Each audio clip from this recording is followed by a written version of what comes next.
ప్రతి ఒక్క ఓటర్ కూడా ఎన్నికల పండుగలో పాల్గొని తమ ఓటు హక్కును వినియోగించుకోవాలన్నారు ఖమ్మం జిల్లా కలెక్టర్ పివి గౌతమ్. వైరాలోని టీఎస్డబ్ల్యూఆర్ఎస్ గురుకుల పాఠశాలలో ఏర్పాటు చేసిన ఎన్నికల సామాగ్రి పంపిణీ కార్యక్రమాన్ని సిపి సునీల్ దత్తో కలిసి పరిశీలించారు. భారీ భద్రత మధ్య సిబ్బంది ఈవీఎంలను పోలింగ్ కేంద్రాలకు తరలిస్తున్నట్లు తెలిపారు. ఎన్నికలను ప్రశాంతంగా నిర్వహించేందుకు అన్ని ఏర్పాట్లు చేసినట్లు తెలిపారు. ఎలాంటి అవాంఛనీయ సంఘటనలు జరగకుండా అన్ని పోలింగ్ కేంద్రాల వద్ద భారీ భద్రత ఏర్పాటు చేసినట్లు తెలిపారు కలెక్టర్ పివి గౌతమ్. తమ అసెంబ్లీ సెగ్మెంట్ హెడ్ క్వార్టర్స్ నుంచి వాళ్ళు స్టార్ట్ అవ్వడం జరుగుతుంది. ఆల్రెడీ మనకి ఇక్కడ చూస్తున్నాము, కొన్ని బస్సెస్లో ఎక్కి కూడా కూర్చున్నారు. వాళ్ళు ఇప్పుడు బయలుదేరుతారు.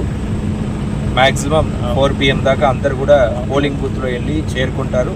అక్కడే నైట్ బస చేస్తారు. వాళ్ళ దగ్గర ఈవీఎంస్, పోలింగ్ మెటీరియల్ అన్నీ కూడా ఉంటుంది. పోలీస్ సిబ్బంది కూడా ఉంటారు. సో వాళ్ళందరూ కూడా అక్కడే బస చేసి రేపు మార్నింగ్ ఎర్లీగా లేచి వాళ్ళు అన్ని సెటప్ చేసుకొని 7 గంటల నుంచి పోలింగ్ అనేది మొదలవుతుంది. సాయంత్రం ఎప్పుడు కూడా 5 గంటల దాకా పోలింగ్ ఉంటే కానీ ఎండ దృష్ట్యా ఎలక్షన్ కమిషన్ ఆఫ్ ఇండియా వారు 6 గంటల దాకా పోలింగ్ టైంని పొడిగించారు.